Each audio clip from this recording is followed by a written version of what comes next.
সুন্দরবাবু যা বললেন তা মোটামুটি এই। অনন্তচন্দ্র পাইন হচ্ছে বিখ্যাত লৌহ ব্যবসায়ী। তার দোকান কলকাতার লোহাপটিতে এবং তার বসতবাড়ি গঙ্গার ধারে। তার পিতার দুই বিবাহ। তিনি প্রথম পক্ষের পুত্র। দ্বিতীয় পক্ষের পুত্রের নাম নবীন মাধব। তার পিতা পরলোকে, তার বিমাতা ইহলোকেই বিদ্যমান বটে, কিন্তু বাস করেন পিত্রালয়ে, কারণ অনন্তবাবুর সঙ্গে তার বনিবনাও নেই।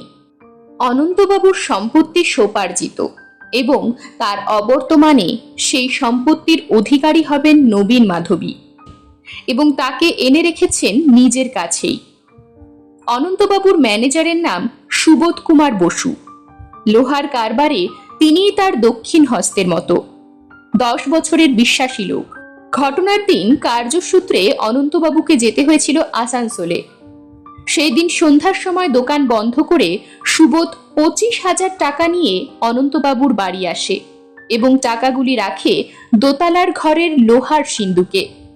তারপর ঘরের দরজায় তালা দিয়ে সিন্দুকের দরজার চাবি নবীন মাধবের হাতে সমর্পণ করে নিজের বাসায় চলে যায়। সকালে নবীন বাড়ি ফিরে আসবার আগেই ভৃত্য রঘুর নিদ্রাভঙ্গ হয়।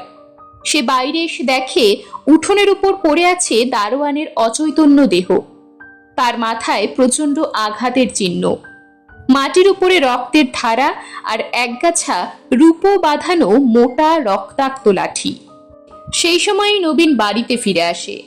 তারপর দেখা যায় অনন্তবাবুর ঘরের দরজা খোলা, লোহার সিন্দুকের দরজাও খোলা, 25,000 টাকা অদৃশ্য।